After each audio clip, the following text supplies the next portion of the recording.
Hello and welcome back to my channel. As you know, my name is Bunny Cakes, or if you don't know, you're new here. Welcome to my channel for the first time. So today I am going to talk about my TBR for the stay-at-home reading rush. This is a readathon that's taking place between April 6th and April 19th. It is, it's designed to give us something to do while we're all sheltering in place. And since we're all at home and everything, to help get us reading but also be social. They have all sorts of sprints and everything throughout the readathon. And I do believe this is hosted by Ariel Bassett and a couple of other people. I can't remember who else participating in it this time as like the main runners of it.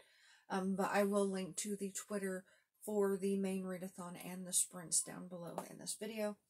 So I actually already filmed this video once, but literally right after I filmed it, they changed the challenges on me, so I had to redo it.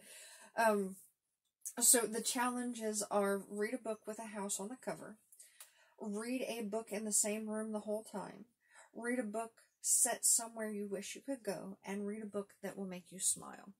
So because I'm working still 40 hours a week, because I'm not a frontlines worker, but I work at home, and I do tech support and billing for a very large company. I know that I'm not going to have time to pile myself down with a whole bunch of different books, so I picked one definitely very short book and one semi-short book for me to get through this for the weekend, because I will have 2 of the 4 days of this readathon off, and I should be able to read both books mostly on those 2 days, and then cram some in on the 2 days that I do work during it. So the first book that I selected is called Flowers for Algernon. It's a short book, not necessarily a short story, but it's a short book. I think it's under 200 pages. It's one I've read before, but it's one that I know will mostly make me cry, because it is a very, very sad book, but it's also got some very sweet and bittersweet moments that I know will also make me smile.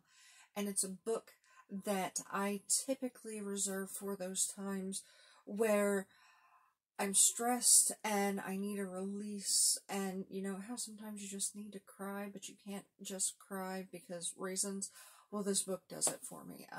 It's one of the few mediums and one of the few things ever that's actually hit me that hard, and I kind of want to see if it still hits me that hard, because it's been years since I've read it.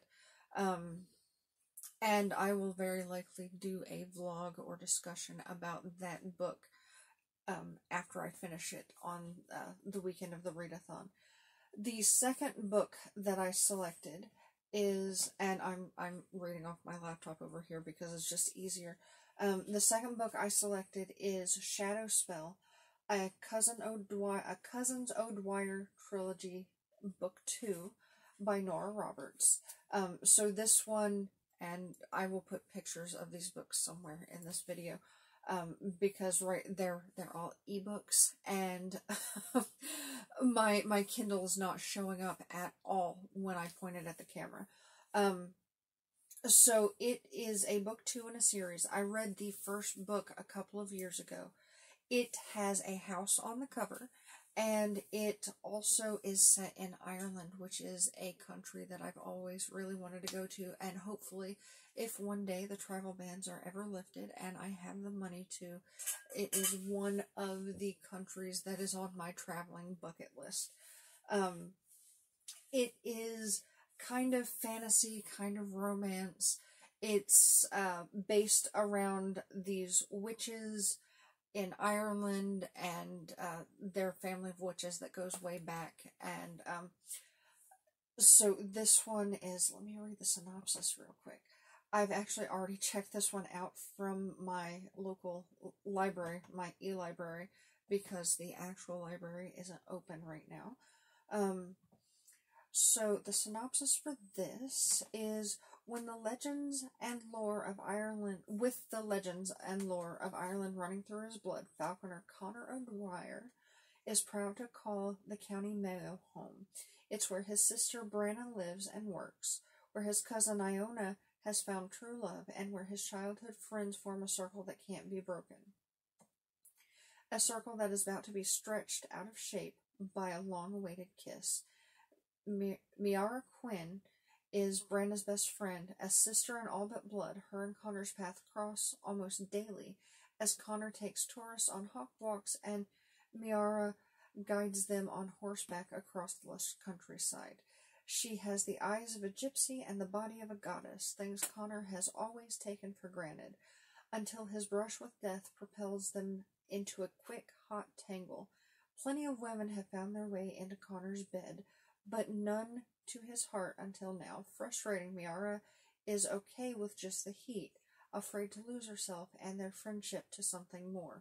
But soon, Connor will see the full force and fury of what runs in his blood, and he will need his family and friends around him when his past rolls in like the fog, threatening to end all he loves. So this one definitely seems like it's feeling much more romancy than the first one. I decided to pair this one with Flowers for Algernon, though, because Flowers for Algernon is so heavy that I wanted something lighter to go with it. And also, I've just been reading a lot of like horror and true crime lately, so I kind of wanted something that felt more like a fluff piece for this weekend and for a quick read. And so those are the two books that I plan to read during the reading rush. Also, funny story, when it comes to Flowers for Algernon, I would swear that I owned a physical copy of this book. I distinctly remember purchasing a physical copy of that book from Amazon a couple of years ago, to the point that the night I originally filmed this TBR video, I tore my bookshelves apart because I knew I owned it. I could see the cover. There are two covers that I remember. There's a white one with the mouse on it, and then there's a red one that kind of is red and blue, and it kind of puts me in the mind of the cover from The Underground Railroad, the fiction book by, I can't remember who wrote that book, but it reminds me of that cover. And so I looked and looked and looked, and I could not find it. So finally I said, I know I ordered it from Amazon. Let me go and confirm that I ordered it on Amazon. So I searched it in my Amazon order history. And no, I did not order a physical copy. I ordered a digital copy. And I don't remember that.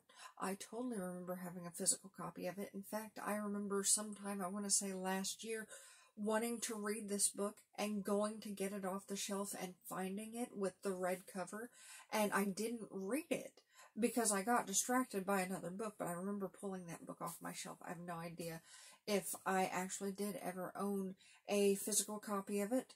I certainly have no evidence that I ever owned a physical copy of it. So there you have it. My random glitch in the Matrix with Flowers for Algernon. Still, though, I'm looking forward to this, and like I said before, I will put all of the relevant links for the stay-at-home reading rush down in the description section below, and I would love to see what your TBRs are. Post them in my comment section, hit me up and tell me about them on social media, or tag me over there, or even link your video TBRs down in my comment section. That way we can talk about it and see what everyone is reading together. And I look forward to this experience with everybody. It's one of my first readathons in a long time. My second one this month, though one of them is a month-long TBR. One of them's a month-long readathon.